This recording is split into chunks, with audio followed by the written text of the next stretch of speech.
हरे कृष्ण। मन की अशांति मनुष्य के जीवन का एक बहुत ही दुखदाई पहलू है। बहुत संपन्न और शक्तिशाली पुरुष भी अक्सर मन की अशांति से बहुत ही विचलित पाए गए हैं और इसी कारण अनेकों मनुष्य मन की शांति को पाने के लिए अपना घर बार छोड़कर इधर उधर भटकते रहते हैं और कुछ तो जंगलों में भी चले जाते हैं, परंतु उसके उपरांत भी उन्हें मन की शांति नहीं प्राप्त होती। लोग हिमालय पर जाते हैं, भिक्षुक बन जाते हैं, उसके उपरांत भी मन की शांति उनसे कोसों दूर रहती है।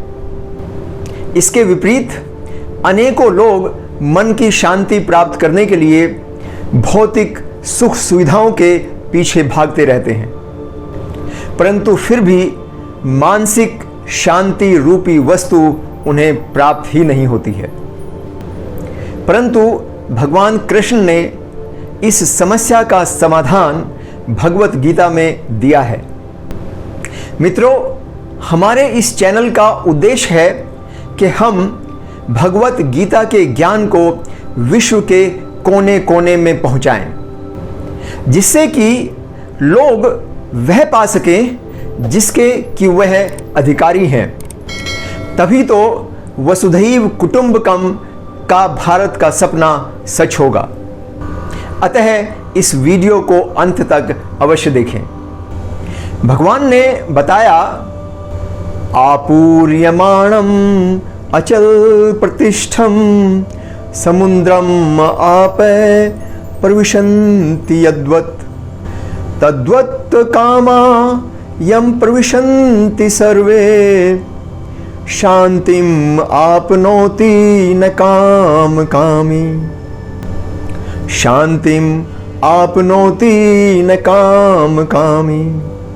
अर्थात जो पुरुष समुद्र में निरंतर प्रवेश करती रहने वाली नदियों के समान इच्छाओं को निरंतर और प्रवाह से विचलित नहीं होता, वह सदैव स्थिर रहता है और वही शांति प्राप्त कर सकता है।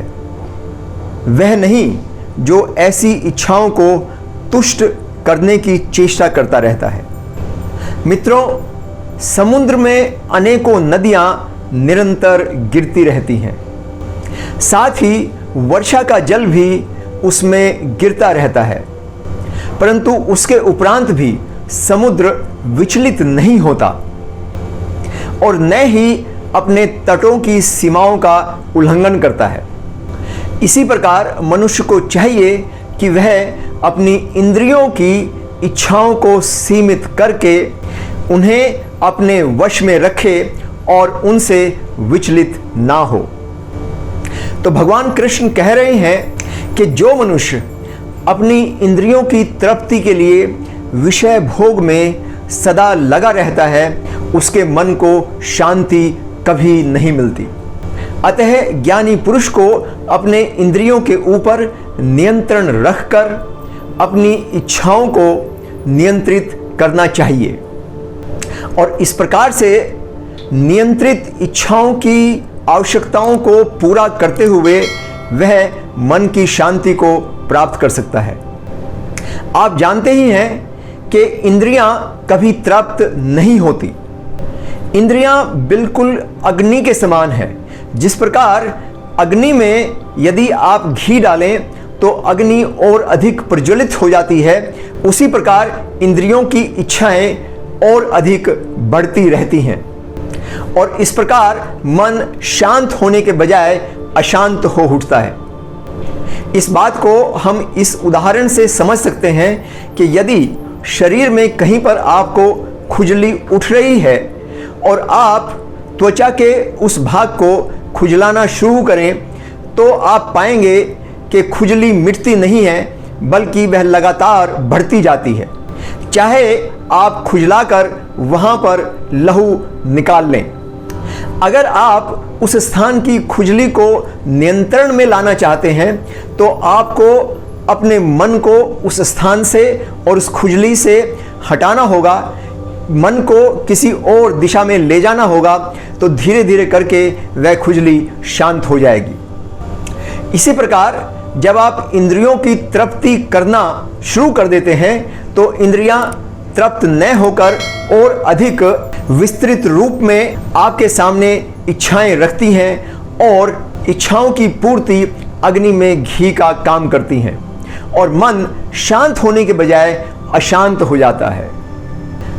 तो भगवान भगवत गीता में बता रहे हैं कि यदि आपको अपना मन शांत रखना है तो इंद्रियों के ऊपर नियंत्रण करना होगा, अपनी इच्छाओं के ऊपर नियंत्रण करना होगा, तब ही आप अपने मन को शांत कर सकते हैं।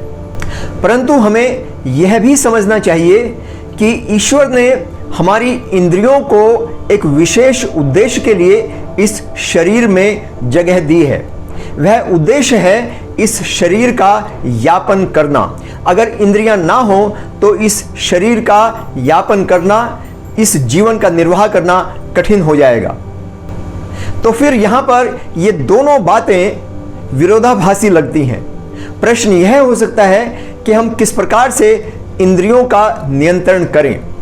तो इसका उत्तर भी भगवान ने भगवत गीता में दिया है।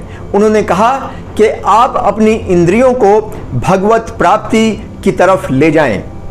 अगर आप अपनी इंद्रियों का नियंत्रण करके सांसारिक कार्यों से हटाकर और भगवत प्राप्ति की तरफ ले जाएं तो आप अवश्य ही अपनी इंद्रियों को नियंत्रण में कर पाएंगे और साथ ही साथ अपने जीवन का निर्वाह भी आप भली भांति कर पाएंगे और इससे आपका मन उद्विग्न नहीं होगा बल्कि धीरे धीरे करके शांत हो जाएगा।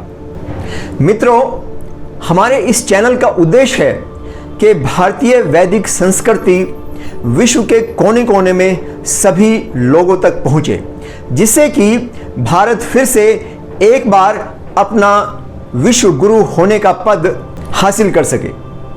आपसे निवेदन है कि हमारे इस उद्देश्य में आप हमारी मदद करें और इस वीडियो को अपने मित्रों में, अपने दोस्तों में अधिक से अधिक प्रेषित करें और साथ ही हमारे चैनल को लाइक करें और सब्सक्राइब करें, जिससे कि भविष्य में आने वाले वीडियो भी आपको समय समय पर मिलते रहें। हरे कृष्ण कृष्ण कृष्ण हरे हरे, हरे राम राम राम हरे हरे।